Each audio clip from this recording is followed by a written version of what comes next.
जिल्हा परिषद सोलापूरच्या स्थायी समितीची बैठक मंगळवारी जिल्हा परिषद अध्यक्ष दीपक वैद्य यांच्या अध्यक्षतेखाली पार पडली। बैठकीत जिल्हा परिषदेच्या विकास कामांचा आढावा घेण्यासह आरोग्य, शिक्षण, ग्रामीण विकास, वित्तीय नियोजन आणि प्रशासकीय विषयांवर सविस्तर चर्चा करण्यात आली।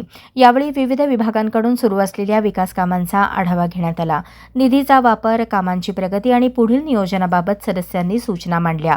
जिल्हा परिषद व पंचायत समितीच्या सभा खर्चास मंजुरी देण्याबाबतही विचार विनिमय झाला। जिल्हा ग्रामविकास निधीच्या जमा खर्चाचा आढावा घेऊन संबंधित प्रस्तावांवर चर्चा करण्यात आली। जुलै 2026 मध्ये झालेल्या विविध विषय समित्यांच्या बैठकींच्या इतिवृत्ताची नोंद घेण्यात आली। तसेच विविध विभागातील अद्ययावत नोंदी, प्रशासकीय कामकाजाचाही आढावा घेण्यात आला।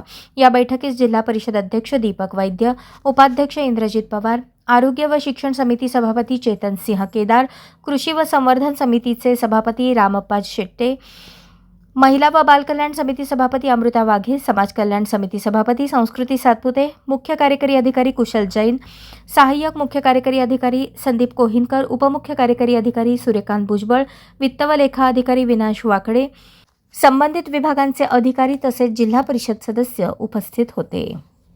अशाच नवनवीन अपडेटसाठी जनता राज्य न्यूज चॅनलला सबस्क्राईब करा, लाईक करा आणि शेअर करायला विसरू नका।